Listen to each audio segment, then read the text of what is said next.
No meu aniversário, convidei meu filho e a esposa para comer um pedaço do bolo que eu mesma fiz, mas eles preferiram ir a um restaurante de luxo e não me chamaram. Horas depois, recebi uma mensagem: Mãe, guarda o resto do bolo pra gente. Sorri e apaguei as velas sozinha. Quando voltaram, a casa estava vazia e o bolo, em cima da mesa, com um bilhete escrito. Eles ficaram paralisados ao ler. Eu tinha 72 anos quando descobri que meu valor como mãe cabia numa mensagem de WhatsApp pedindo para guardar sobras de bolo. Deixa eu te contar como foi o dia em que apaguei velas sozinha e acendi, pela primeira vez em décadas, a chama da minha própria dignidade. Era 23 de abril. Acordei cedo, como sempre, mas aquele dia era diferente. 72 primaveras, como minha avó Sebastiana costumava dizer. Ela, que me ensinou tudo sobre bolos, teria ficado orgulhosa do que eu preparei naquela manhã. Cereja com cobertura de chocolate belga. Não era qualquer receita. Era aquela receita. A que minha avó anotou à mão num caderno pautado amarelado pelo tempo, com aquela letra tremida que só quem viveu muito consegue fazer. Cada ingrediente tinha significado. As cerejas eram importadas caras, mas eu não liguei. Afinal, quantos aniversários de 72 anos a gente tem na vida? O cheiro tomou conta da casa inteira. Chocolate derretendo, massa crescendo no forno, aquele aroma doce que abraça a gente por dentro. Enquanto esperava assar, fui até o armário da sala e peguei a toalha de mesa verde esmeralda que herdei da minha mãe. Ela bordou cada canto à mão, com flores miúdas cor de marfim. Passei a mão no tecido e senti um aperto no peito. Será que alguém guardaria aquilo quando eu não estivesse mais aqui? Coloquei a toalha na mesa da varanda. Comprei velas cor de pérola numa loja chique do centro, daquelas que custam 3 vezes mais que as comuns, mas brilham diferente quando acesas. Arrumei 2 pratos de porcelana, os que uso só em ocasiões especiais. Guardanapos de pano dobrados com capricho. Tudo pronto às 5 da tarde. Peguei o celular e liguei para o Juliano, meu único filho. 45 anos, cabelo começando a clarear nas têmporas, aquele mesmo sorriso torto de quando era criança, e pedia mais um pedaço de pão com manteiga. Ju, meu amor, o bolo ficou pronto. Que tal vocês virem aqui às 7? Comi sozinha o dia inteiro, queria tanto ter companhia para apagar as velas. Silêncio do outro lado, daqueles que pesam. Mãe, é que... A Fabiane reservou uma mesa no Jardim das Delícias. Aquele restaurante novo, sabe? A gente meio que já confirmou. Jardim das Delícias. Eu sabia qual era. Tinha passado na frente semana passada. Filas na porta, estacionamento lotado de carros importados, gente tirando foto da comida antes de comer. O tipo de lugar onde uma refeição para 2 sai por mais de R$ 400. Engoli seco. Mas, Ju, eu fiz questão de preparar o bolo hoje. É meu aniversário, lembra? Vocês não podem passar aqui nem que seja só meia horinha? Ouvi a voz da Fabiane ao fundo, aguda, impaciente. Fala que a gente passa depois, Ju. Fala logo. Meu filho suspirou. Aquele suspiro cansado de quem não quer discutir. Mãe, a gente passa depois, tá bom? Aproveita e guarda um pedaço para nós. Depois. Sempre depois. Desliguei o telefone e fiquei ali parada, olhando aquele bolo perfeito em cima da mesa. As velas cor de pérola esperando para serem acesas. A toalha bordada que minha mãe fez com tanto carinho. Os 2 pratos vazios.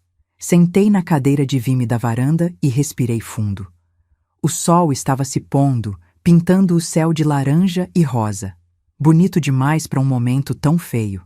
Pensei em quantas vezes, nos últimos 3 anos, desde que Juliano casou com a Fabiane, eu tinha ficado em segundo plano.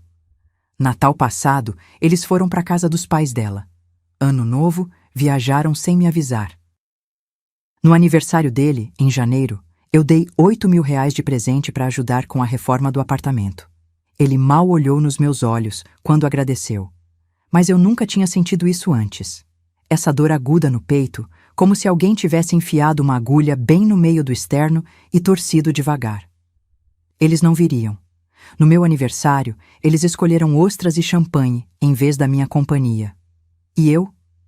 Eu estava ali, com um bolo feito à mão, velas caras e uma solidão que doía até na alma.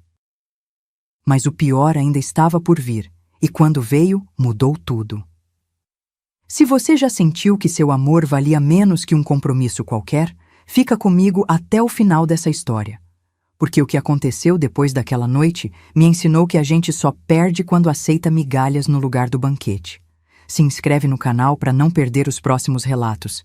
Tem muita gente que precisa ouvir isso. ROK Parte 2. A mensagem que partiu o coração. 9:30 da noite. Eu ainda estava sentada naquela cadeira de vime, olhando o bolo intocado. As velas continuavam apagadas dentro da caixinha. A toalha verde esmeralda parecia me julgar. Tanta preparação para nada. Foi quando o celular vibrou. Peguei com aquela expectativa boba que a gente tem mesmo quando já sabe que vai se decepcionar. Mensagem do Juliano. Antes de abrir, vi que ele tinha postado foto no Instagram. Curiosidade idiota, eu sei, mas abri mesmo assim. Lá estava meu filho. Sorriso largo, taça de espumante na mão, Fabiane ao lado dele com aquele vestido vermelho justo, decote generoso, fazendo biquinho para a câmera. A legenda dizia: Noite perfeita, no melhor restaurante da cidade. Noite perfeita. Enquanto eu apagava 72 velas sozinha, a noite dele era perfeita. Respirei fundo e abri a mensagem. Mãe, guarda o resto do bolo pra gente. A Fabi adorou a ideia de provar amanhã. Li 3 vezes, 4, 5. Cada palavra era uma facada diferente. Guarda o resto do bolo. Como se eu tivesse feito aquilo para sobrar. Como se o bolo não fosse parte de um momento que eles tinham acabado de destruir. Como se eu fosse a geladeira da família, só servindo para armazenar coisas para quando eles tivessem vontade. E o pior, a Fabi adorou a ideia. Fabiane nem tinha vindo, nem tinha me ligado para dar parabéns. Mas já estava decidindo quando ia comer o bolo que eu fiz no meu aniversário, que eles ignoraram. Travei o celular e coloquei no colo. Fiquei olhando pro nada por uns bons 10 minutos. O silêncio da casa era ensurdecedor. Nenhum vizinho, nenhum carro passando, nenhum cachorro latindo. Só eu e aquele vazio que parecia ter eco. Levantei, acendi as velas sozinha. Todas as 72. A luz dourada dançava no meu rosto enquanto eu cantava parabéns em voz baixa, quase um sussurro. Parabéns para você, nesta data querida. Minha voz falhou no meio. Engoli o choro e terminei. Muitas felicidades, muitos anos de vida. Soprei as velas de uma vez. Não pedi nada. Não tinha mais o que pedir. Sentei na cadeira da cozinha e deixei a cabeça cair entre as mãos. Foi aí que as lembranças vieram como enxurrada. Juliano tinha 7 anos quando o pai morreu. Infarto fulminante, do nada, numa manhã de terça-feira. Eu tinha 38. Viúva, sem profissão, com uma criança para criar sozinha. Aprendi a costurar com a vizinha, Dona Lindaura. Comecei fazendo bainha de calça por R$ 5. Depois fui pegando serviço de alfaiataria. Vestido de festa, terno, roupa de noiva. Passei 30 anos sentada naquela máquina Singer preta, pedalando até de madrugada para garantir que o Juliano não faltasse nada. Ele nunca ficou sem tênis bom, nunca ficou sem material escolar. Quando quis fazer faculdade particular de administração, eu vendi o único anel de ouro que tinha, herança da minha avó, para pagar a matrícula. E ele passou, formou-se, conseguiu emprego numa empresa boa. Conheceu a Fabiane numa festa de fim de ano da firma. No começo, achei ela simpática, bonita, educada, sempre com um sorriso pronto. Juliano estava apaixonado, os olhos brilhavam quando falava dela. Casei meu filho feliz 3 anos atrás numa cerimônia linda que eu ajudei a pagar, R$ 12.000 da minha aposentadoria. Mas depois do casamento, as coisas mudaram. Juliano começou a ligar menos. As visitas ficaram curtas, apressadas. Sempre tinha um compromisso, uma reunião, um jantar marcado. Fabiane nunca tinha tempo para tomar um café comigo. sempre cansada, sempre ocupada. No Natal passado, eles foram para Campos do Jordão com a família dela. Me avisaram 2 dias antes. Passei a ceia sozinha, assistindo filme antigo na TV. No aniversário do Juliano, em janeiro, eu dei aqueles R$ 8.000 para ajudar com a tal reforma do apartamento. Ele me abraçou rápido, disse, "Valeu, mãe", e foi atender o celular. Fabiane nem saiu do carro. E agora isso. Meu aniversário. O bolo que eu fiz com as mãos, as velas que comprei com carinho, a toalha que arrumei com esperança. Tudo ignorado por ostras e espumante. Olhei para o bolo em cima da mesa. Perfeito, intocado, inútil. E foi naquele momento, naquele silêncio pesado da cozinha às 10 da noite, que algo dentro de mim rachou. Não foi raiva, não foi mágoa, foi clareza. Clareza de que eu tinha passado 72 anos sendo útil, sendo necessária, sendo conveniente. Mas nunca, nunca mesmo sendo valorizada. Eu não era mãe. Eu era banco. Eu era despensa. Eu era a pessoa que resolve, que guarda, que espera, que aceita.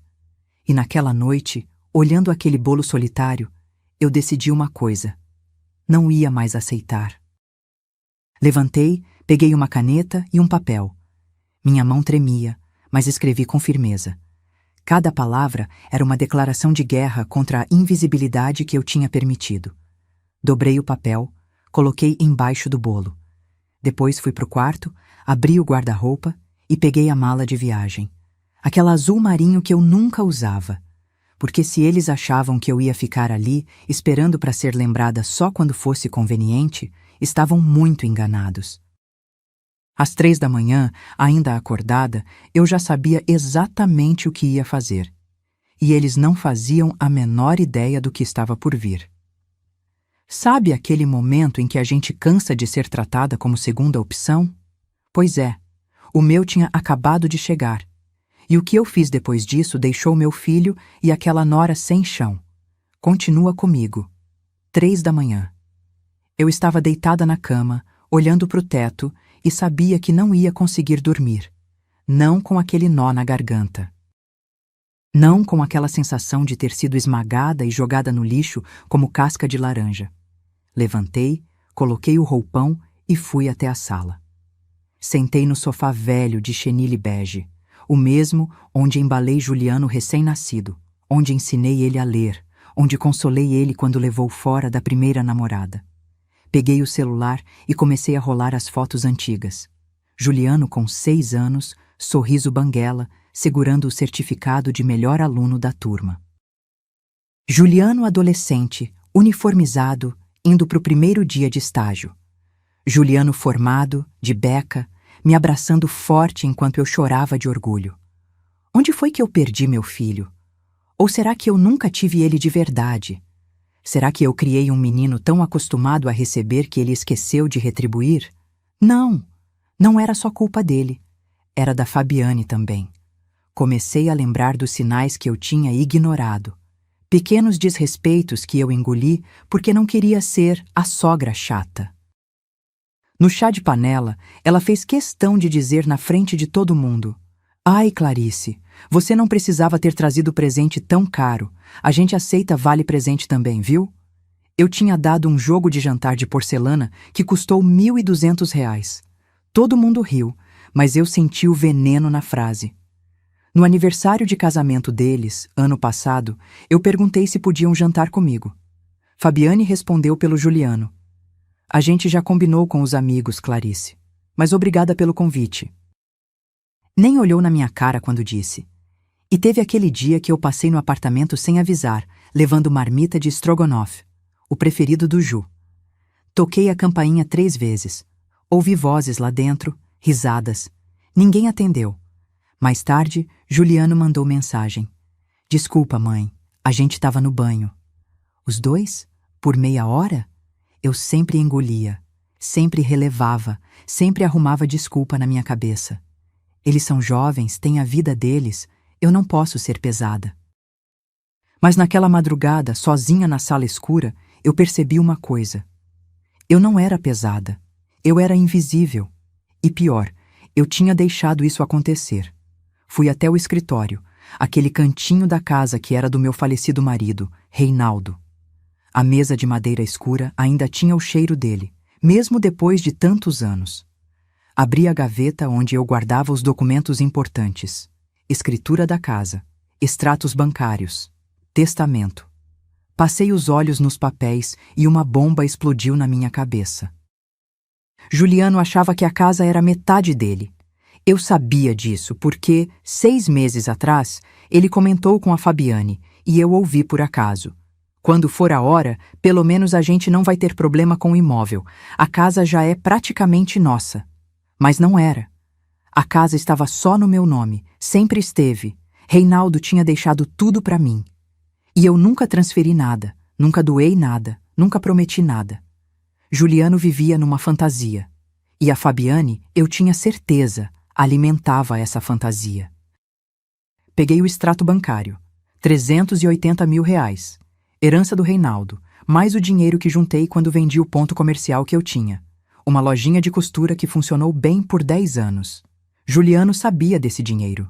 Eu tinha contado para ele num momento de fraqueza, quando ele disse que estava apertado com as contas do apartamento. Não pedi nada emprestado naquela hora, mas a informação ficou.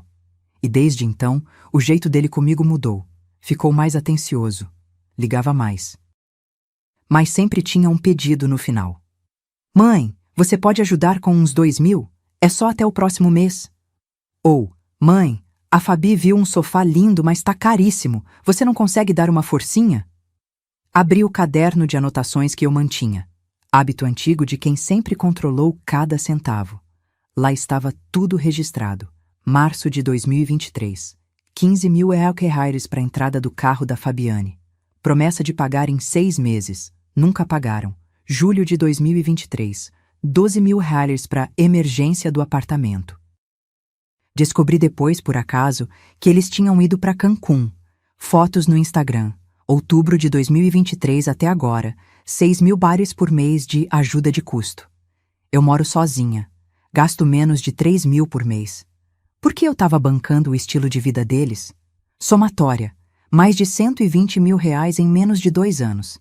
E eles nunca devolveram 1 centavo. Fechei o caderno e encostei na cadeira. Minha cabeça latejava. Eu não era mãe, eu era cofre. E Fabiane era a chave que destravava meu filho sempre que eles precisavam sacar. Olhei para a foto do Reinaldo na parede. Ele de terno azul marinho, aquele sorriso sereno que me acalmava mesmo nos dias ruins. Amor, eu fui idiota, sussurrei pro retrato. Eu deixei nosso filho virar isso, mas não ia deixar mais. Peguei o celular e liguei para a única pessoa em quem eu ainda confiava. Miriam, minha prima. Morava no interior, numa cidade pequena a 3 horas daqui. Viúva também, mas livre, leve, feliz. Atendeu no 3º toque, voz sonolenta. Clarinha, tudo bem? São 3 da manhã. Miriam, eu preciso sair daqui. Posso ficar uns dias na sua casa? Silêncio. Depois, a voz dela ficou firme, preocupada. Claro que pode. O que aconteceu? Eu vou te contar tudo quando chegar, mas eu preciso sumir por um tempo. Preciso pensar longe daqui. Quando você vem? Amanhã de manhã. Vem. A casa é sua, prima, e você sabe que eu não julgo nada. Desliguei e respirei fundo. Pela primeira vez em 72 anos, eu ia fazer algo só para mim. Sem pedir permissão, sem avisar, sem me justificar, e assumir.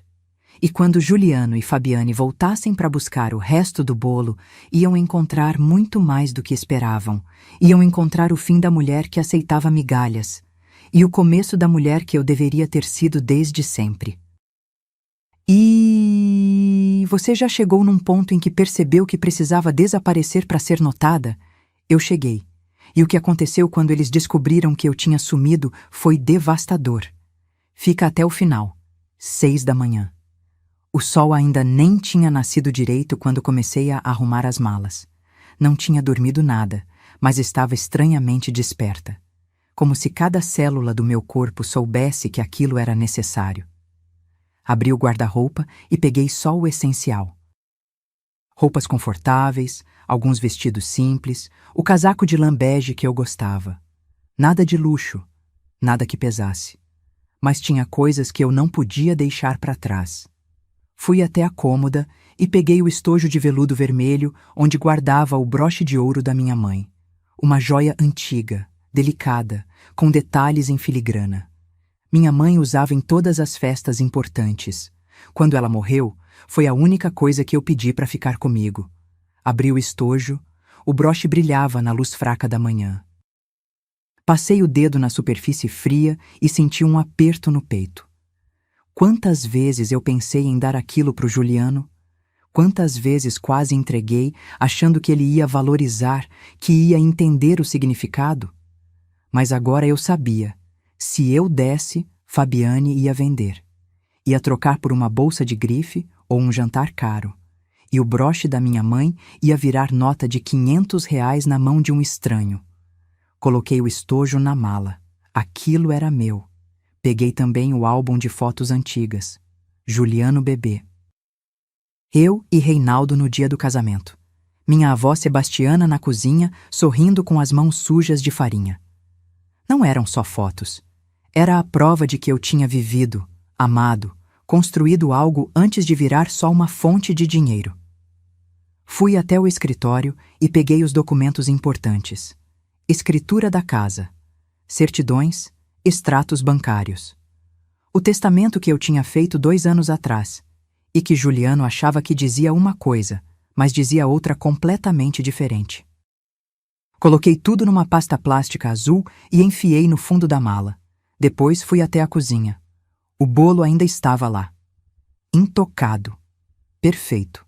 As cerejas brilhando na cobertura de chocolate, as velas cor de pérola ao lado, a toalha verde esmeralda embaixo. Peguei o bilhete que eu tinha escrito de madrugada. Reli cada palavra. Minha mão tinha tremido quando escrevi, mas as frases estavam firmes, claras, definitivas. Coloquei o papel dobrado bem no centro da mesa, embaixo do prato onde o bolo estava. Respirei fundo. Última coisa. Fui até o quadro de luz e desliguei o disjuntor geral. Fechei o registro de água. Não ia deixar a casa funcionando como se eu estivesse ali, esperando. Se eles quisessem entrar, iam encontrar escuridão e silêncio. Peguei as malas, tranquei a porta e desci até a garagem. Meu Fiat Palio branco, 2015, estava ali. Confiável, simples, meu. Coloquei as malas no porta-malas, entrei, ajustei o retrovisor. Olhei uma última vez para casa. Não senti pena. Não senti medo. Senti alívio. Liguei o carro e saí sem olhar para trás. 3 horas de estrada até a casa da Miriam. 3 horas de paisagem mudando, de cidade virando campo, de barulho virando silêncio. Quando cheguei, Miriam já estava na varanda esperando. Cabelo grisalho preso num coque, avental florido, sorriso largo e genuíno. Clarinha, ela desceu os degraus e me abraçou forte. Cheiro de café fresco e pão caseiro. Entra, entra. Eu fiz café reforçado. Você vai me contar tudo. Sentamos na cozinha dela. Mesa de madeira rústica, cortina de renda branca, vaso com lírios amarelos na janela. Tudo tão diferente da minha casa urbana, moderna, fria. Tomei o primeiro gole de café e desabei. Contei tudo. O aniversário esquecido. A mensagem do resto do bolo. As fotos no Instagram. O dinheiro que eu dei e nunca voltou. A sensação de ser útil, mas nunca amada. Miriam me ouviu em silêncio. Quando terminei, ela suspirou fundo e pegou minha mão. Clarinha, você sabe o que isso é, né? O quê? Abuso emocional. Abuso financeiro. Você virou banco do seu próprio filho. As palavras doeram, mas eram verdadeiras. Eu sei, sussurrei. Mas eu deixei. Eu sempre relevei, sempre aceitei. Porque você é mãe. E mãe ama. Mas amor não pode ser unilateral, prima. Se você dá e nunca recebe nada de volta, isso não é família, é exploração. Fiquei em silêncio, olhando para a xícara de café. E agora? Perguntei. Agora você descansa. Fica aqui o tempo que precisar e deixa eles sentirem sua falta. Mas de verdade, Clarinha, não adianta você voltar correndo quando eles ligarem chorando. Você precisa se valorizar primeiro. Ela tinha razão. Desliguei o celular. Literalmente. Tirei da tomada, deixei descarregar. E pela primeira vez em décadas, fiquei inalcançável. Enquanto isso, na cidade, eram 2 da tarde quando Juliano e Fabiane estacionaram na frente da minha casa. Juliano vinha animado, trazendo marmitas do restaurante. Sobrou lagosta, mãe vai adorar, ele tinha dito no caminho. Fabiane estava de salto alto, óculos escuros, bolsa de marca no ombro, impaciente como sempre. Juliano tocou a campainha. 1 vez, 2, 3, nada. Estranho, ela nunca sai esse horário, murmurou. Pegou a chave reserva que eu tinha dado a ele anos atrás. Abriu a porta. A casa estava em silêncio. Silêncio pesado, irrespirável. Mãe? Juliano chamou, entrando devagar. Mãe, você tá aí? Nada. Fabiane entrou atrás dele, olhando em volta com desdém. Que esquisito. Tá tudo desligado. Juliano tentou acender a luz. Nada. Foi até a cozinha tentar a torneira. Nada. E então ele viu. O bolo. Estava lá, inteiro, intocado, no centro da mesa. A toalha verde esmeralda, as velas cor de pérola ao lado. Tudo exatamente como tinha sido deixado. Mas embaixo do prato, dobrado com cuidado, tinha um papel. Juliano pegou com a mão tremendo. Abriu. Leu. E o chão sumiu debaixo dos pés dele. Sabe aquele momento em que você percebe que perdeu algo precioso porque tratou como se fosse descartável? Juliano acabava de chegar nele. E o bilhete que ele leu ia mudar tudo. Continua comigo, porque a reação dele foi devastadora. Juliano leu o bilhete 1 vez, depois outra, e mais outra. As mãos dele tremiam tanto que o papel balançava no ar. Fabiane, impaciente, arrancou o bilhete da mão dele. Deixa eu ver que drama é esse. Ela leu em voz alta, com aquele tom irritado de quem não quer ser incomodada. Querido Juliano, guardei o bolo como você pediu. Está fresquinho. Eu, infelizmente, não estava. Passei 72 anos nesta terra, 34 sendo sua mãe. Achei que isso valesse pelo menos 2 horas do seu tempo. Aproveite o bolo. Eu vou aproveitar minha dignidade. Não me procure por alguns dias. Preciso de gente que me queira por perto. Mãe. Fabiane deu uma risada curta, nervosa. Ah, pelo amor de Deus, Ju, ela tá fazendo drama. Típico de mulher velha carente. Deve ter ido na casa daquela prima chata dela, a Miriam. Mas Juliano não respondeu. Ele estava pálido. Olhos fixos no bolo, na toalha bordada, nas velas que não foram acesas. Pegou uma das cadeiras e sentou, como se as pernas não aguentassem mais. Ju? Fabiane franziu a testa. Você vai ficar aí parado? Liga pra ela. Ele pegou o celular com a mão trêmula. Discou. Caiu direto na caixa postal. Discou de novo. Caixa postal. E de novo. E de novo. Nada. Ela desligou o telefone. Murmurou, voz sumida. Minha mãe desligou o telefone. Fabiane bufou, jogando a bolsa no sofá. Ai, que exagero, Juliano. A mulher tá fazendo escândalo por causa de um jantar. A gente ia lá no dia seguinte, não ia? Não era como se a gente tivesse sumido para sempre. Juliano virou para ela. E pela primeira vez em 3 anos de casamento, o olhar dele não era mais dócil. Era duro, acusador. Fabiane, era o aniversário dela. E daí? A gente tinha compromisso. Compromisso? A voz dele subiu. A gente escolheu lagosta em vez da minha mãe. Ah, para, Juliano. Você tá sendo dramático igual a ela agora. A Clarice sempre foi assim, carente, grudenta. A gente não pode viver em função dela. Ela não é grudenta. Ela é sozinha. Juliano levantou, passando a mão no cabelo, descontrolado. Você sabe quantas vezes minha mãe pediu alguma coisa? Quantas vezes ela implorou atenção? Nenhuma. Ela só pediu pra gente comer um pedaço de bolo com ela. 2 horas. Só isso. Fabiane cruzou os braços, irritada. Ah, tá bom. Agora a culpa é minha, é? Eu que sou a vilã? Você me convenceu a não ir. Você disse que era besteira, que a gente passava depois. E a gente ia passar. Não é culpa minha se ela resolveu fazer esse showzinho. Juliano apertou os olhos, respirando fundo. A raiva estava subindo, mas junto vinha outra coisa. Algo pior. Culpa. Culpa pesada, sufocante, que apertava o peito dele como um torno. Ele olhou em volta. A casa estava escura, sem energia, fria, vazia, igual ele tinha deixado a mãe se sentir. Eu preciso encontrar ela, disse, pegando o celular de novo. Ligou para Miriam. Tocou, tocou, tocou. Atendeu. Alô?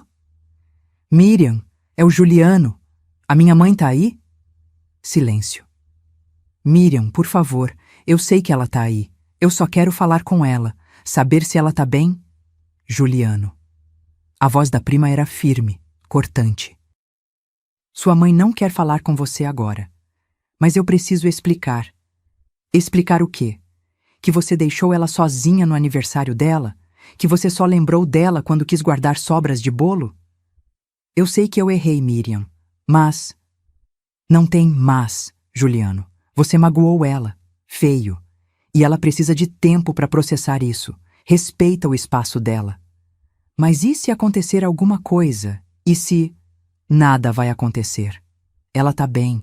Tá segura. Tá comigo. E quando ela quiser falar com você, ela fala. Até lá, deixa ela em paz. E desligou. Juliano ficou parado, olhando para o celular como se ele tivesse se transformado em pedra. Fabiane revirou os olhos. Falei. Ela tá na casa da Miriam fazendo gracinha. Deixa pra lá, Ju. Daqui uns dias ela volta. Mas Juliano não estava ouvindo. Ele andou até o escritório da mãe, aquele cantinho que ele raramente entrava. Abriu a gaveta da mesa. Estava vazia. A escritura da casa, que sempre ficava ali, sumida. Os extratos bancários sumiram. O testamento sumiu. O coração dele disparou. Fabiane! Gritou. Ela veio arrastando o salto. Que foi agora? Os documentos dela sumiram. Tudo. Escritura, extratos, testamento.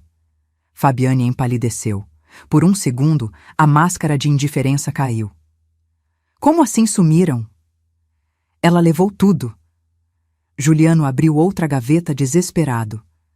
Fabiane, ela levou tudo. Mas por quê? Ela tá com raiva por causa de um jantar e resolve levar os documentos? Juliano parou. Olhou para a esposa. E pela primeira vez, ele viu. Ele viu a ganância nos olhos dela, o desespero disfarçado de preocupação, a conta sendo feita mentalmente, sem escritura, sem acesso fácil, sem controle. Você tá preocupada com os documentos? Disse ele devagar. Não com a minha mãe. Claro que eu tô preocupada com sua mãe, mas Ju, a gente precisa ser prático também. Ela tem quase 80 anos. Ela tem 72. Tanto faz, ela é idosa, pode esquecer as coisas, pode ter um treco. A gente precisa saber onde está a documentação. Pra quê, Fabiane? A voz dele estava baixa, perigosa.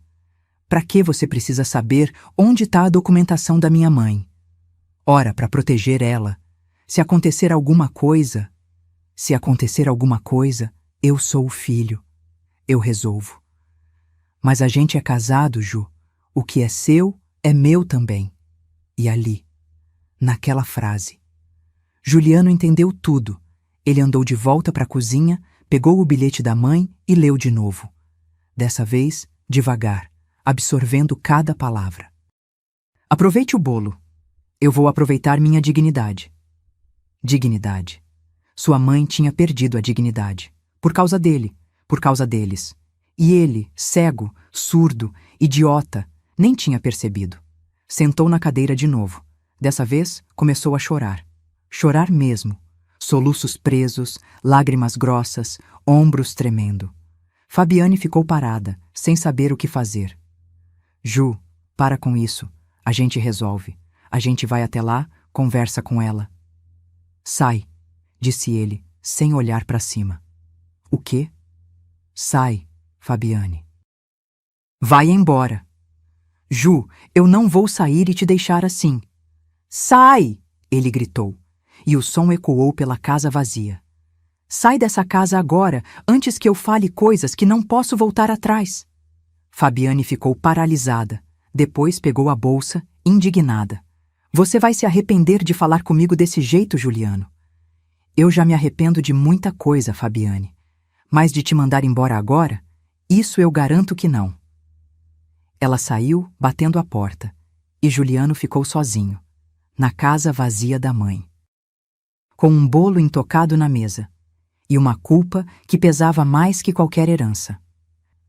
Tem dores que demoram anos para explodir, mas quando estouram, destroem tudo. Juliano acabava de acordar, e o que ele ia descobrir nas próximas horas ia rasgar ainda mais o coração dele. Não sai daí. Juliano ficou ali sentado por quase 1 hora, sozinho, no silêncio pesado daquela casa sem luz, sem água, sem vida.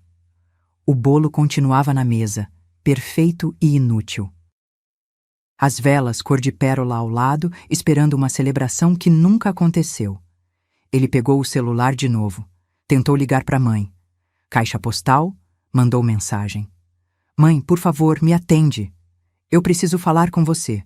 Preciso pedir desculpa. Nada. Mãe, eu sei que eu errei. Eu sei. Mas deixa eu explicar. Deixa eu consertar isso. Nada. Por favor, só me diz que você tá bem. Silêncio absoluto. Ele encostou a cabeça na mesa e respirou fundo. As lágrimas tinham secado, mas a dor continuava ali, cortante, viva. Foi quando ele olhou para a gaveta do armário da sala, aquela gaveta onde a mãe guardava papéis velhos, contas pagas, recibos antigos. Levantou, foi até lá e abriu.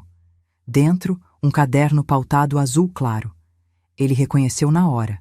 Era o caderno que a mãe usava para anotar despesas. Ela sempre foi organizada assim, meticulosa. Herança de uma vida inteira costurando, onde cada centavo importava. Pegou o caderno e abriu. A letra dela, caprichada, firme. Datas, valores, descrições. Começou a ler. E o mundo desabou. 15 de março de 2023. Emprestei 15 mil reais pro Juliano. Entrada do carro da Fabiane. Ele prometeu devolver em 6 parcelas. Não cobrei juros porque é meu filho. Juliano parou. Tentou lembrar. O carro. Um Honda Civic prata, 0 km. Fabiane tinha insistido. Ju, eu preciso desse carro. O meu tá uma sucata. Ele tinha pedido ajuda para a mãe. Ela deu na hora, sem hesitar, e eles nunca devolveram. Continuou lendo. 12 de julho de 2023. Juliano ligou dizendo que teve uma emergência no apartamento. Infiltração grave, ia ter que refazer o banheiro inteiro. Mandei 12 mil reais na hora. Ele estava desesperado. Disse que me pagava em 3 meses. 15 de julho de 2023. Vi fotos no Instagram. Eles estão em Cancún, resort de luxo. Não era emergência, era mentira. Meu peito doeu quando vi, mas não falei nada. Tenho medo que ele se afaste se eu reclamar. Juliano sentiu uma facada no estômago. Cancún. Ele lembrava. Fabiane tinha conseguido uma promoção imperdível. Passagens, hotel, tudo incluso. Uma oportunidade única, Ju. A gente merece. E ele tinha topado, sem pensar 2 vezes. Sem pensar que a mãe tinha acabado de mandar 12 mil reais acreditando numa mentira. Virou a página, mãos tremendo. Outubro de 2023. Abril de 2025. Comecei a mandar 6,000 por mês pro Juliano. Ele disse que o salário não estava dando conta e que a Fabiane estava sem trabalho. Eu moro sozinha, gasto menos de 3 mil. Posso ajudar, mas já fazem 19 meses. Já são 114 mil reais. Ele nunca me pergunta se eu tô precisando. Só pede. 114 mil reais. 19 meses. Juliano encostou na parede. Tonto. Ele sabia que a mãe ajudava, mas nunca tinha parado para somar. Nunca tinha parado para pensar que ela estava se desfalcando para sustentar o estilo de vida deles. E Fabiane? Fabiane tinha trabalho. Ela era gerente de loja, ganhava bem. Mas preferia mentir, preferia sugar, preferia fazer da mãe dele uma conta bancária ambulante. Virou mais uma página e travou. 23 de abril de 2025. Hoje é meu aniversário, fiz 72 anos. Preparei um bolo especial, usei a receita da vovó Sebastiana. Liguei pro Juliano e convidei ele e a Fabiane para comer comigo. Só isso, 2 horas, um pedaço de bolo. Eles preferiram o Jardim das Delícias. Eu apaguei as velas sozinha. Depois recebi uma mensagem. Guarda o resto do bolo pra gente. Eu percebi uma coisa hoje. Eu não sou mais mãe pro meu filho. Eu sou conveniência. Não sei quanto tempo vou aguentar me sentir assim. Juliano largou o caderno como se queimasse. Caiu de joelhos no chão da sala. Soluçou alto, sem controle. O tipo de choro que dói na garganta, que arranha, que sufoca. Ele tinha feito aquilo. Ele tinha transformado a mãe dele numa fornecedora de dinheiro, numa mulher invisível, descartável, boa só quando convinha. Ficou ali, chorando no escuro, por tempo indeterminado. Quando finalmente conseguiu respirar de novo, pegou o caderno e continuou lendo. Precisava saber tudo. Precisava sentir toda a dor. Era o mínimo que ele merecia. Virou até a última página anotada e encontrou algo que o destruiu de vez. Tinha papéis soltos dentro do caderno. Folhas impressas, e-mails. Pegou o primeiro. Era um print de conversa do WhatsApp, da Fabiane, com uma amiga. Fabiane. Ai, amiga, a Clarice é insuportável, velha, carente demais. Fica ligando toda hora, querendo atenção. Eu ignoro, mas o Ju sempre fica com dó. Amiga. Mas ela ajuda vocês financeiramente, né? Fabiane. Sim, e ainda bem. Senão a gente não ia conseguir manter o padrão. Mas é cansativo, sabe? Parece que ela acha que porque dá dinheiro, tem direito de ser grudenta. Amiga. Que pesado. Fabiane. Nem me fala. Mas fazer o quê, né? Pelo menos quando a velha morrer, o apartamento é nosso. Ju falou que a casa tá praticamente no nome dele já. Juliano leu 3 vezes. 4. 5. Quando a velha morrer. Fabiane tinha falado isso. Sobre a mãe dele. Fabiane estava esperando a mãe dele morrer. Ele levantou cambaleando, foi até o banheiro e vomitou. Vomitou a lagosta, cara. Vomitou o champanhe importado. Vomitou a vergonha, a culpa, o nojo de si mesmo. Quando saiu do banheiro, pegou o celular e ligou para Fabiane. Ela atendeu no segundo toque, voz irritada. Agora você liga? Depois de me expulsar da casa? Fabiane. A voz dele estava gelada. Eu achei umas coisas aqui. Uns papéis, uns prints. Silêncio do outro lado. Que prints? Você sabe quais. Juliano, eu não sei do que você está falando. Quando a velha morrer, o apartamento é nosso. Ele cuspiu as palavras. Essas foram as suas palavras. Você chamou minha mãe de velha. Você está esperando ela morrer. Ju, eu tava nervosa quando escrevi isso, tava desabafando. Desabafando? Ele gritou. Você chamou minha mãe de grudenta? Você disse que ela é carente, insuportável. Enquanto pegava o dinheiro dela, Fabiane. Enquanto mentia, pegava emprestado e nunca devolvia. Todo mundo desabafa, Juliano. Não é porque eu disse isso que... Eu quero o divórcio. Silêncio. O quê? Divórcio. Acabou. A gente acabou. Juliano, você tá sendo irracional. Você tá em choque por causa da sua mãe, tá confundindo as coisas. Eu tô vendo tudo claro pela primeira vez em 3 anos. Você nunca amou ela. Você nunca me amou.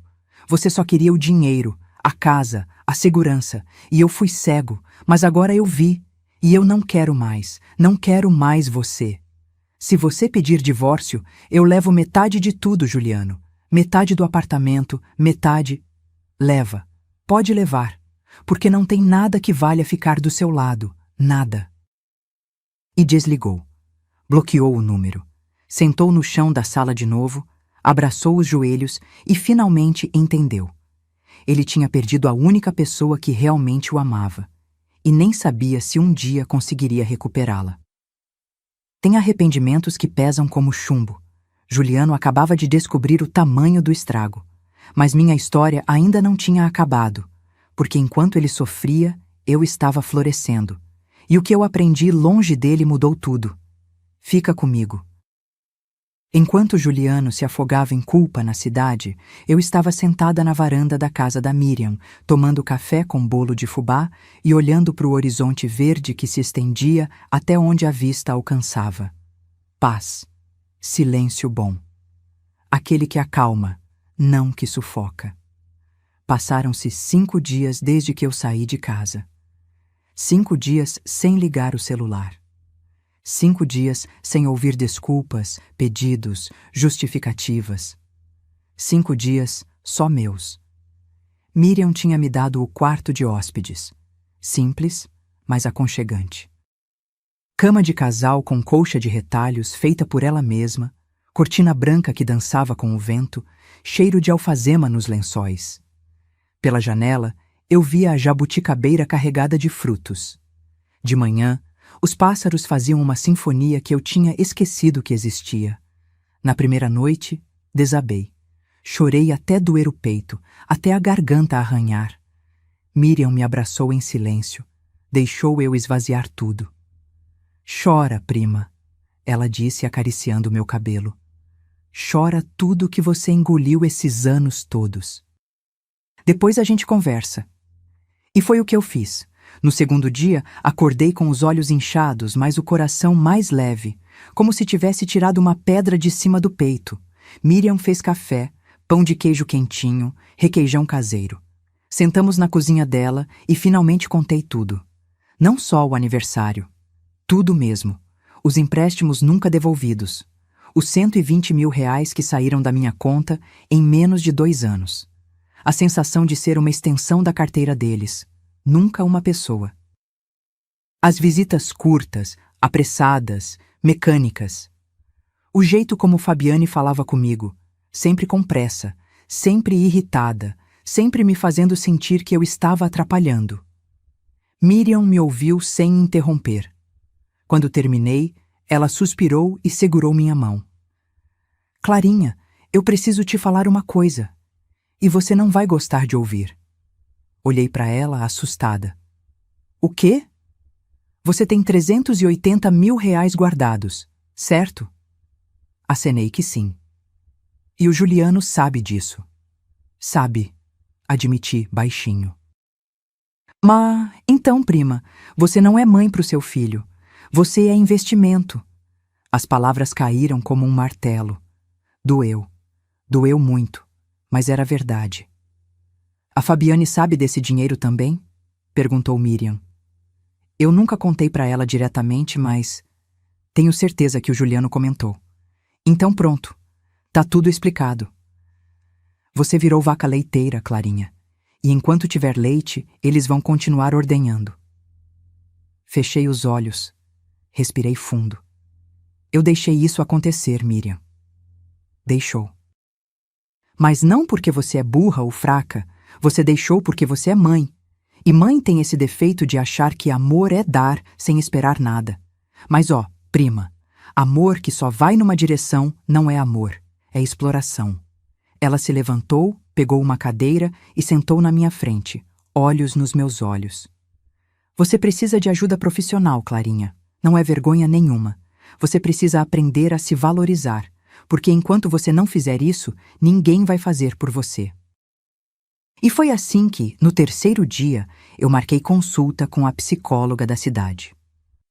Doutora Helena, 50 e poucos anos, cabelo curto grisalho, óculos de armação vermelha, sorriso acolhedor. O consultório dela ficava numa casa antiga reformada, com plantas na entrada e cheiro de lavanda. Sentei no sofá bege e, pela primeira vez na vida, falei para uma estranha sobre todas as minhas dores. Falei do Reinaldo, que morreu cedo demais, e me deixou sozinha, com um filho pequeno. Falei das décadas costurando até de madrugada para garantir que Juliano tivesse tudo. Falei do orgulho que senti quando ele se formou, quando conseguiu o emprego, quando casou.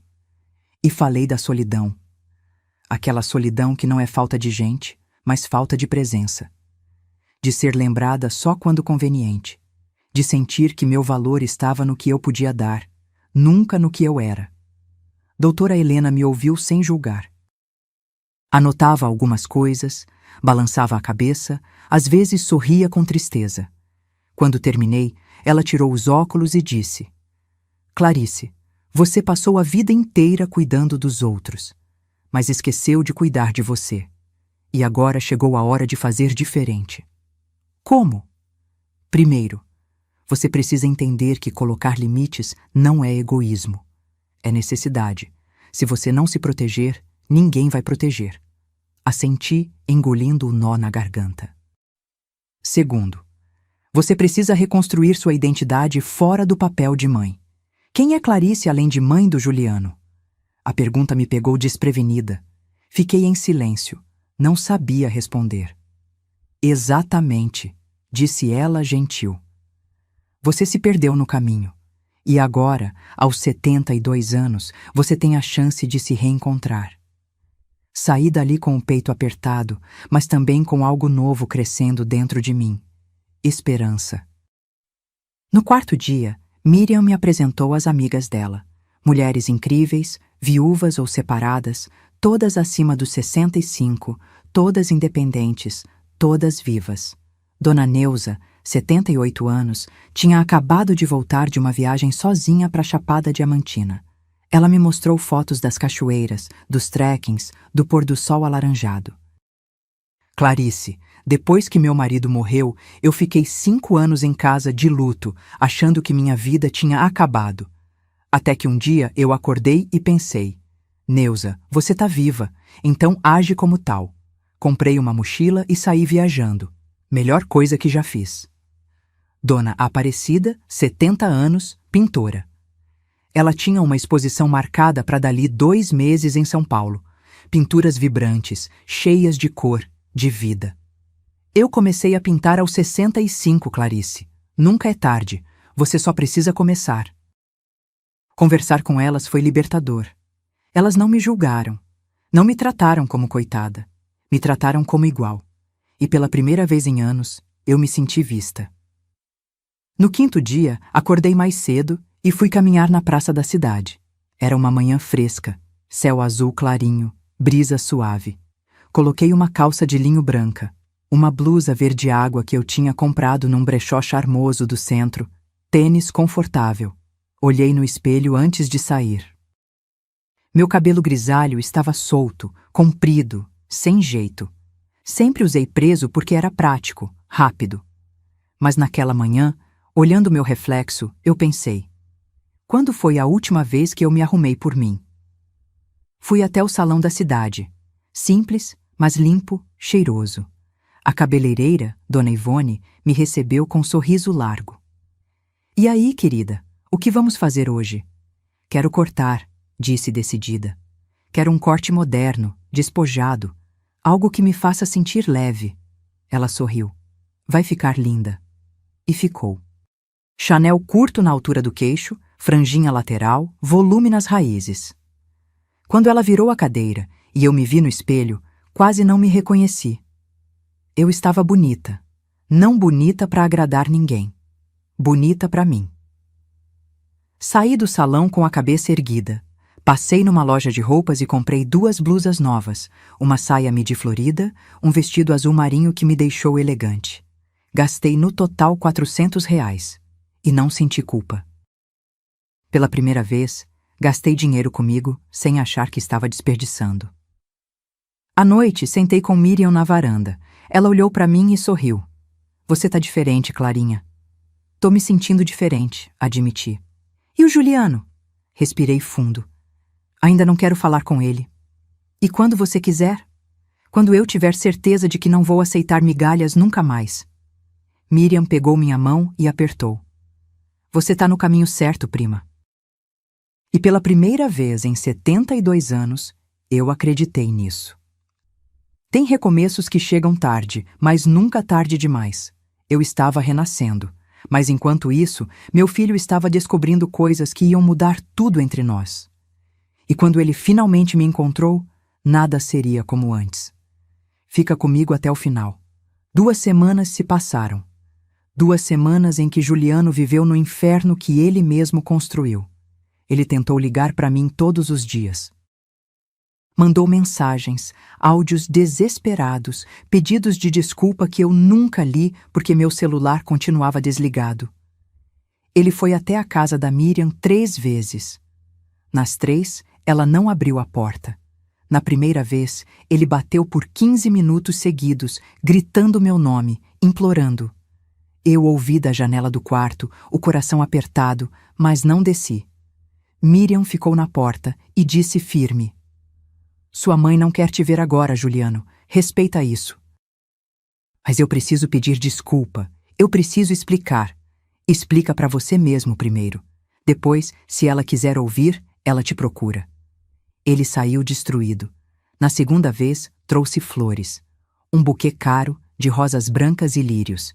Miriam abriu uma fresta da porta, pegou as flores e disse: "Sua mãe não precisa de flores, Juliano.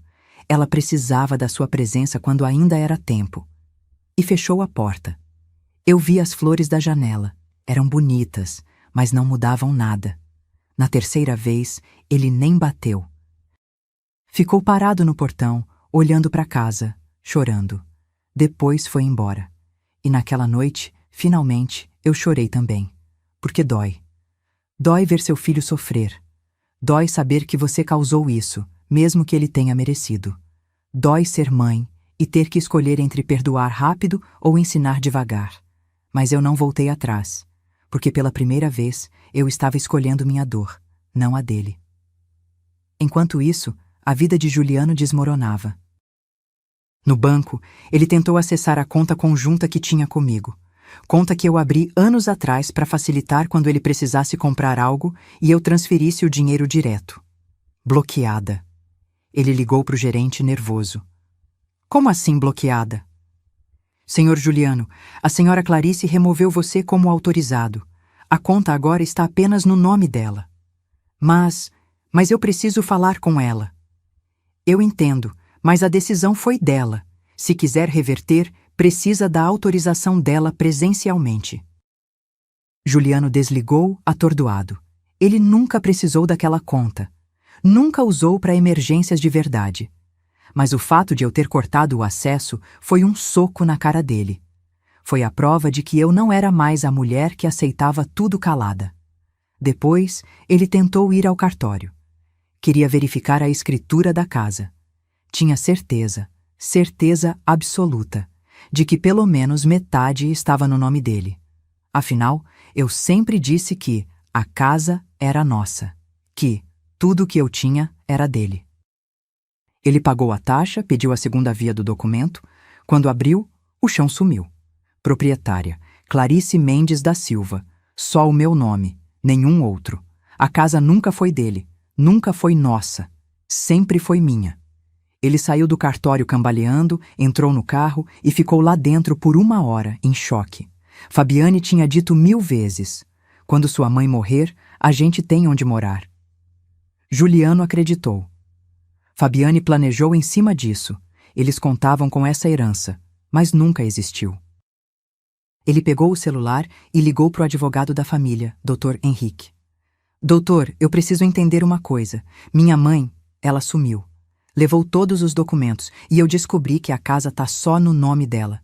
Eu posso fazer alguma coisa?" Dr. Henrique, no seu jeito calmo e direto, respondeu: "Juliano, a casa é da sua mãe. Ela pode fazer o que quiser com o imóvel, inclusive vender, doar ou deixar para quem ela decidir no testamento. Mas ela sempre disse que era minha também." Dizer não tem valor legal, Juliano. O que vale é o que está registrado, e está registrado só no nome dela. E o dinheiro? Ela tem uma quantia guardada, eu sei que tem. Também é dela. Enquanto ela estiver viva e lúcida, ela administra como quiser.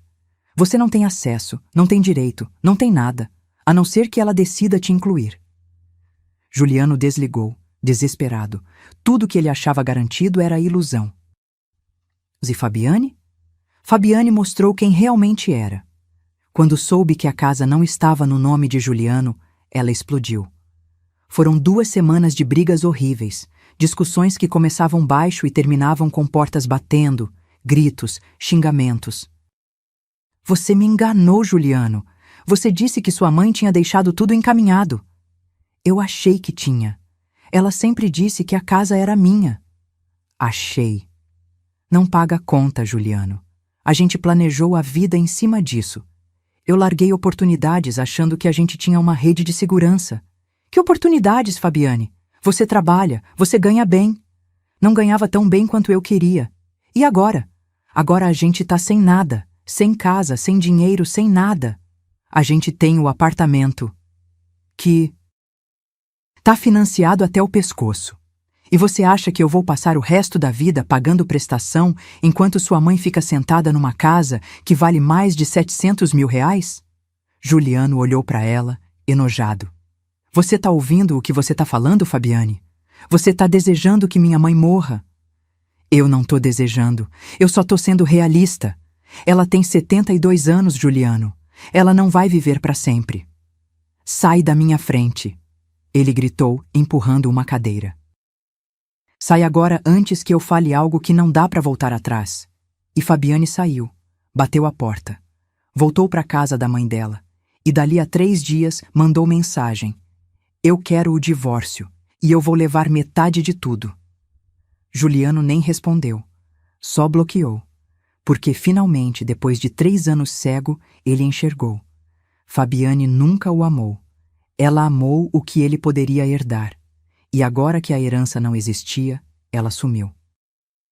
E Brites. Foi numa manhã de domingo, 3 semanas depois que eu saí de casa, que Juliano apareceu de novo no portão da Miriam. Dessa vez, ele não bateu, não gritou, não implorou.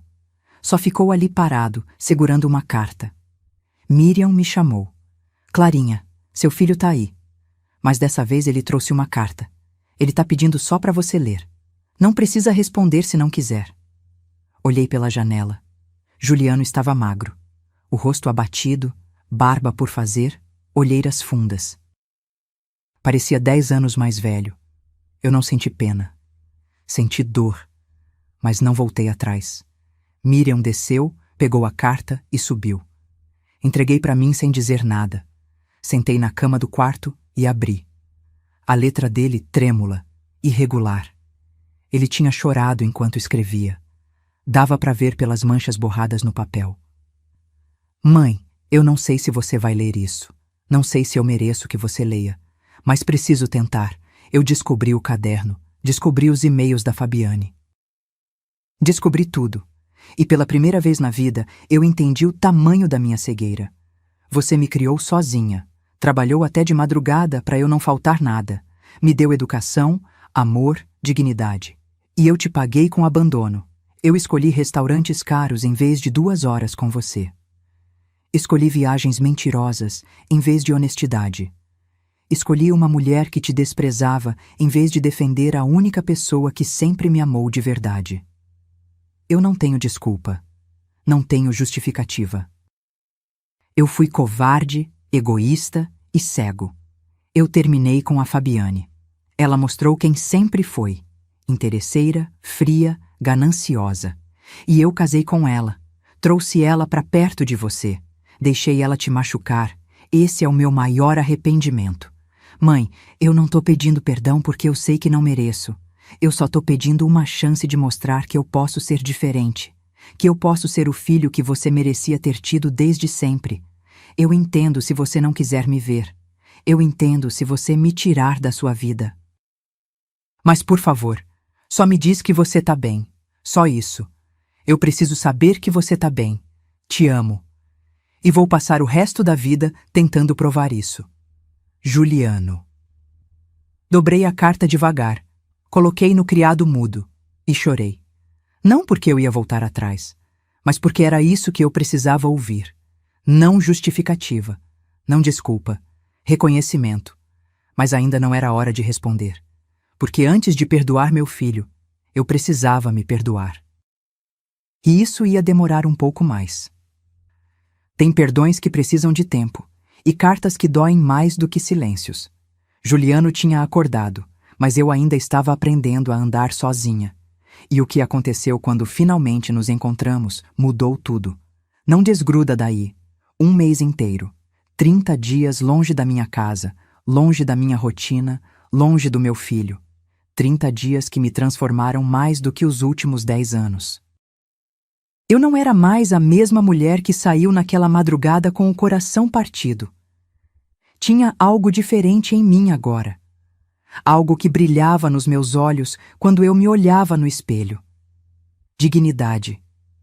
Doutora Helena me ajudou a entender que eu tinha passado décadas confundindo amor com sacrifício, que ser mãe não significava ser capacho, que cuidar não era sinônimo de se anular, e que nunca era tarde para se reerguer. Numa quinta-feira de manhã, tomando café com Miriam na varanda, eu finalmente disse: eu vou voltar. Ela parou com a xícara no ar. Tem certeza? Tenho, mas não vou voltar para ser a mesma. Vou voltar para fechar esse ciclo do jeito certo. Miriam sorriu, orgulhosa. Então vamos juntas. Você não vai enfrentar isso sozinha. Cheguei em casa numa sexta-feira à tarde. Miriam dirigiu o doutor. Henrique veio também. Eu tinha pedido para ele estar presente como testemunha e apoio jurídico. Quando abri a porta, a casa estava exatamente como eu deixei. O bolo ainda estava na mesa, agora mofado, coberto de bichinhos. As velas cor de pérola ao lado, intocadas. A toalha verde esmeralda manchada. Ninguém tinha limpado. Ninguém tinha mexido. Juliano tinha respeitado. Ou talvez tivesse medo de entrar. Liguei a energia de novo. A luz voltou, fria e crua. Abri as janelas. O cheiro de mofo tomou conta de tudo. Respirei fundo. Era a hora. Peguei o celular, que eu tinha religado no caminho, e mandei mensagem pro Juliano. Estou em casa. Preciso conversar com você. Amanhã, 10h. Traga apenas você. Sem Fabiane. A resposta veio em segundos. Mãe, graças a Deus, eu vou. Eu terminei com a Fabiane. Eu juro, eu vou sozinho. Obrigado por me dar essa chance. Não respondi mais nada. O sábado, 10h em ponto. A campainha tocou. Abri a porta. Juliano estava na frente, magro, abatido, olhos vermelhos. Parecia que não dormia há dias. A barba mal feita, camisa amarrotada, mãos tremendo. Quando me viu, os olhos dele encheram de lágrimas. Mãe, entra, disse seca, mas não fria. Tem gente esperando. Ele entrou e travou ao ver Miriam e Dr. Henrique sentados na sala. Mãe, por quê? Senta, Juliano. Ele sentou. Parecia uma criança sendo chamada para bronca na escola. Eu sentei na poltrona em frente a ele. Miriam e Dr. Henrique nas laterais, como uma espécie de tribunal. Porque era isso, eu precisava dele ouvindo, não tentando se justificar. Peguei o caderno azul, aquele onde eu anotava tudo, e coloquei na mesa de centro. Juliano arregalou os olhos. Você viu? Perguntei apontando para o caderno. Ele assentiu, engolindo seco. Vi, eu li tudo. Então você sabe. Sabe quanto você e aquela mulher tiraram de mim. Não só dinheiro, respeito, dignidade, paz. Mãe, eu... Não, cortei, firme. Agora você ouve. Depois, se eu deixar, você fala.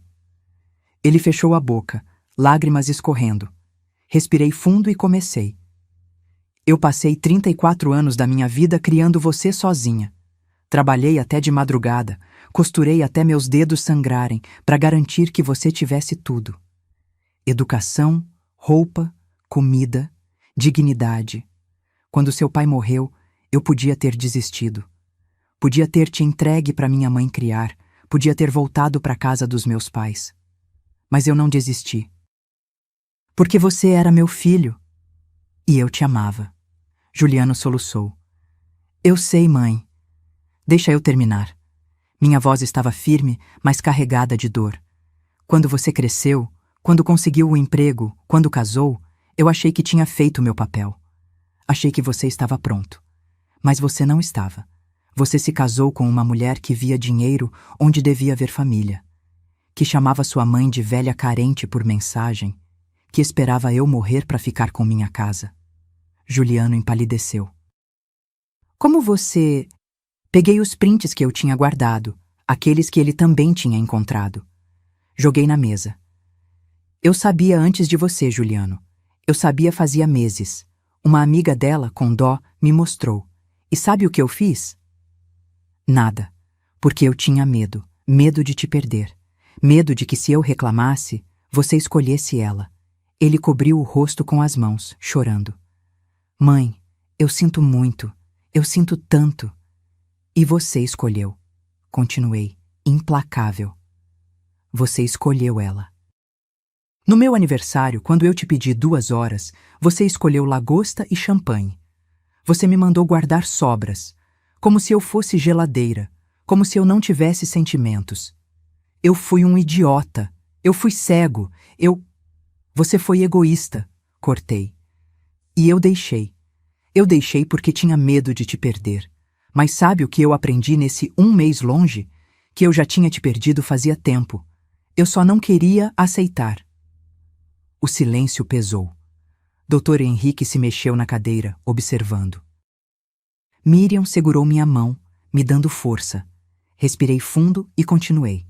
Mas eu também errei, Juliano. Eu te criei achando que amor era dar sem limites. Eu nunca te ensinei a retribuir.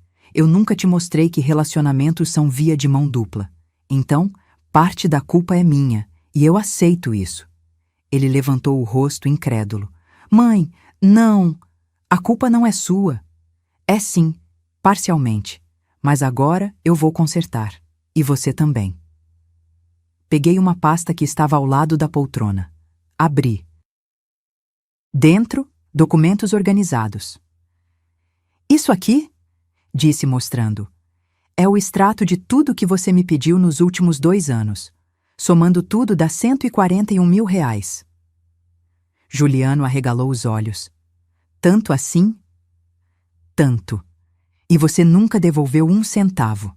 Mas eu não quero tudo de volta. Quero metade, 70 mil, em parcelas. Quanto você consegue pagar por mês? Ele estava chocado.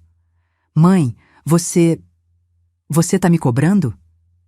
Estou, porque eu não sou mais banco, sou sua mãe.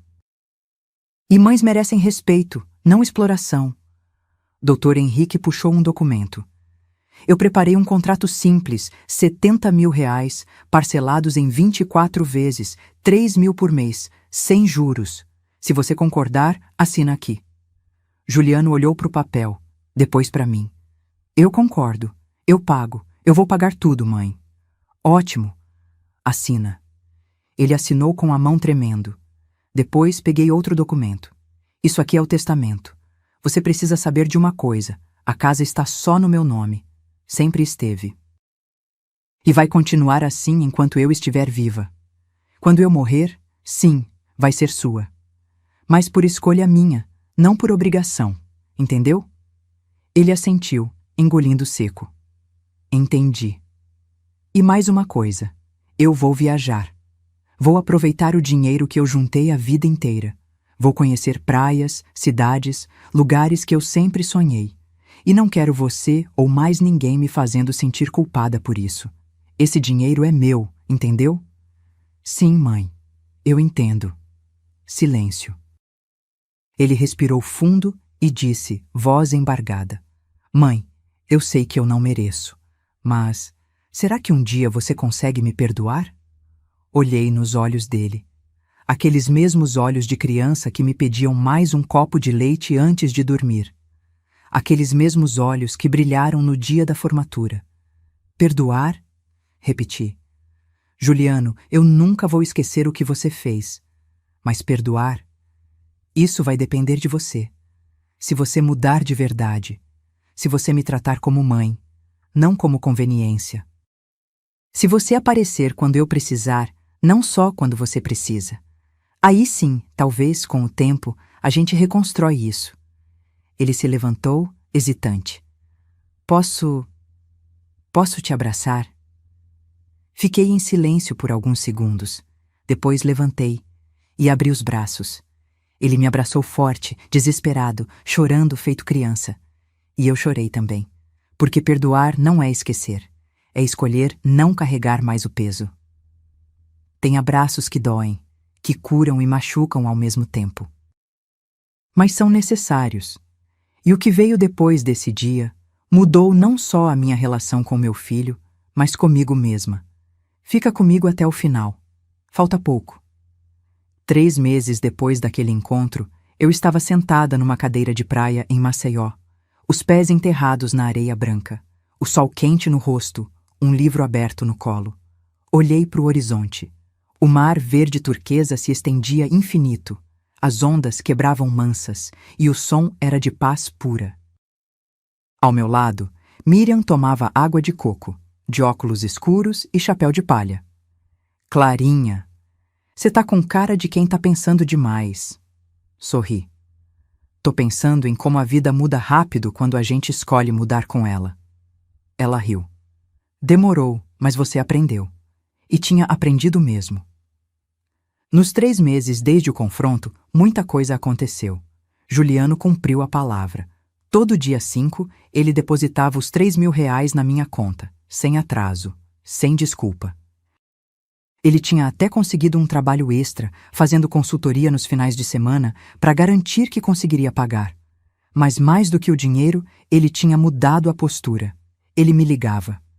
Não para pedir, para conversar. Perguntava como eu estava, o que eu tinha feito no dia, se eu precisava de alguma coisa. E quando eu dizia que não, ele não insistia. Só ouvia. E às vezes, no silêncio da ligação, eu sentia que ele estava finalmente presente. Uma vez por semana, ele ia em casa. Levava almoço pronto, ajudava a arrumar alguma coisa, ficava 1 ou 2 horas, sem pressa, sem olhar para o relógio, sem celular na mão. E aos poucos, devagar, a ferida começou a cicatrizar. Não ia sumir. Cicatriz não desaparece, mas dói menos. E Fabiane? Fabiane teve o que mereceu.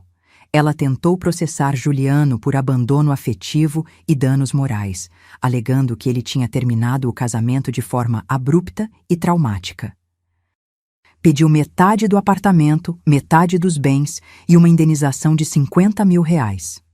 Dr. Henrique, que representou meu filho, apresentou provas na audiência. Os prints das conversas onde Fabiane chamava a sogra de velha carente. Os extratos bancários mostrando que Juliano tinha sustentado os luxos dela durante 3 anos. E o melhor, uma testemunha que confirmou que Fabiane tinha um caso com um colega de trabalho durante o casamento. O juiz olhou para ela, ajustou os óculos e disse com aquele tom seco de quem não tem paciência para pilantragem: Senhora Fabiane, a senhora está pedindo danos morais por um casamento que a senhora mesma destruiu com infidelidade e interesse financeiro? Processo improcedente. E ainda cabe aqui uma advertência por litigância de má-fé. Próximo caso. Fabiane saiu do Tribunal Vermelha de vergonha e raiva. Tentou ligar para o Juliano várias vezes depois disso. Ele bloqueou. Tentou me procurar, pedindo que eu conversasse com ele. Eu disse uma frase só. Fabiane, você esperava eu morrer para ficar com a minha casa. Eu não converso com gente que me deseja na cova. E fechei a porta na cara dela. Soube depois, por fofoca de vizinha, que ela voltou a morar com a mãe. Perdeu o emprego por faltas excessivas. E o tal caso que ela tinha no trabalho? Sumiu quando descobriu que ela estava desempregada e sem grana. Justiça poética tem dessas coisas. Inasfi Aishu. Mas a melhor parte da minha história não foi a queda da Fabiane. Foi a minha subida. Nos primeiros 2 meses depois do confronto, eu fiz terapia toda semana com a doutora Helena. Trabalhamos autoestima, limites, perdão. Não o perdão de boca, mas aquele que liberta de verdade. E um dia ela me perguntou: Clarice, o que você sempre quis fazer e nunca fez? Pensei. Viajar. conhecer o mar do Nordeste, conhecer a Chapada Diamantiana.